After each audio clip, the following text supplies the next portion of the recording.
Moi, monsieur, j'ai fait la colo, Dakar, Conakry, Bamako. Moi, monsieur, j'ai eu la belle vie au temps béni des colonies. Une belle introduction pour parler du thème qui va nous occuper pendant cette chronique de rigolade. Vous venez de citer Michel Sardou, hein? Oui, j'ai dit le poète, je pense que les gens l'auront reconnu de manière évidente.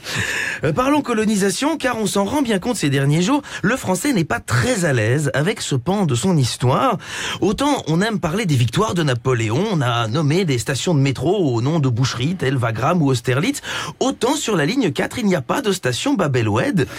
Et c'est humain, l'homme préfère toujours parler de ce dont il est fier, et un homme préfère donc parler de ses prouesses sexuelles plutôt que de ses hémorroïdes. Là on s'assied dessus et on serre les fesses même si ça fait mal.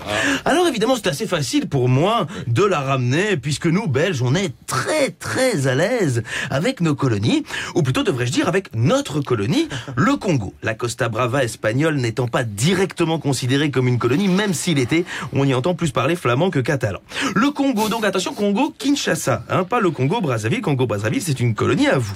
Le Congo-Kinshasa, appelé aujourd'hui RDC, République démocratique du Congo. Et ça, quand on pense que c'est nécessaire de mettre démocratique dans la dénomination d'un pays, c'est souvent un très bon signe. D'ailleurs, le nom complet de l'Algérie, c'est République algérienne, démocratique et populaire. Et c'est vrai qu'il est populaire. Bouteflika, d'ailleurs, à la dernière présidentielle, il a fait 81% des voix. Un peu comme Jacques Chirac en 2002. Sauf que lui, c'était au premier tour. Bon, la grande différence entre les deux, c'est que pour Bouteflika, Christine Boutin n'a pas encore annoncé son décès sur Twitter. C'est vous dire s'il est en bonne forme. Bref, le Congo, qui est en superficie 75 fois plus grand que la Belgique. Pour vous donner une idée, c'est comme si la Normandie allait coloniser l'Argentine. D'ailleurs, d'un point de vue climat, Bruxelles, Kinshasa et Caen, Buenos Aires, c'est à peu près le même rapport.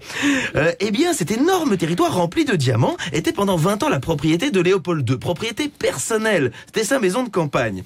Alors bon, le petit problème, c'est que apparemment, c'était déjà occupé. Et ça, Léopold II, il aime bien la quiétude dans sa datcha.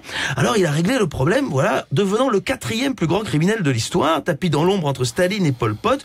Alors, on n'en parle pas beaucoup, mais il a fait entre 10 et 15 millions de morts. Et encore, on compte les morts entiers, hein, les mains coupées, on les a pas répertoriés.